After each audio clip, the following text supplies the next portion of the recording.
ممكن بوست واحد على فيسبوك يدخلك السجن، بوست فيه رأيك، فيديو فيه شكوى، تعليق على شخصية عامة. لو فاكر إن عندك حرية تعبير مطلقة على الإنترنت استنى قبل ما تنشر. هكلمكم عن الحقيقة الكاملة لحرية التعبير في العالم الرقمي. إيه اللي القانون بيحميه وإيه اللي بيحاسبك عليه، مين اللي يقدر يحذف محتواك ومين اللي يقدر يقدمك للمحاكمة.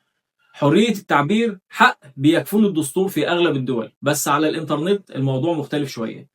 في السوشيال ميديا انت مش في شارع عمومي، انت جوه شركة. يعني ممكن تقول رأيك بس لو مش عاجب سياسة المنصة هيتشال، وده مش دايما له علاقة بالقانون. القانون بيحميك بس كمان بيراقبك. المادة 71 من الدستور مثلا بتقول لا يجوز فرض رقابة على الصحف، لكن في الواقع الإلكتروني الموضوع مختلف تماما.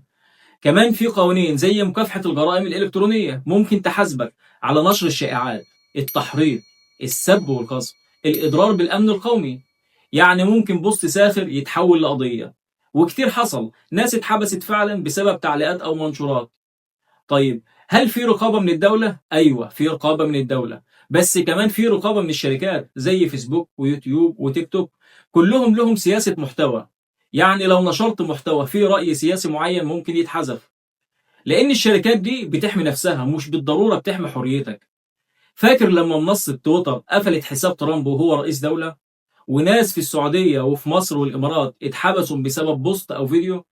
كمان كان في ناشطة اتعمل لها حظر لأنها اتكلمت عن التحرش واتقال إنها بتسيء للمجتمع. يعني التعبير عن الرأي بقى خطر لو مش عارف حدودك. طيب تعمل إيه عشان تحمي نفسك؟ لو عندك رأي قوي خليه رأي مش شتيمة. لو بتتكلم عن قضية عامة استخدم ألفاظ محايدة مش عدائية. ما تشاركش إشاعة حتى لو مقتنع بيها، واحتفظ بنسخة من منشوراتك. لو اتمسحت بدون سبب ممكن تطالب بحقك. واعرف قوانين بلدك وراجع سياسة المنصة. خلاصة الكلام، حرية التعبير الرقمية مش وهم، لكنها مش مطلقة. في خطوط حمراء وخطوط رمادية بتحطها الشركات، وانت كصانع محتوى أو مواطن عادي من حقك تعبر عن رأيك، بس من واجبك تفهم ازاي. وفي النهاية لو مهتم بالقانون تابعني.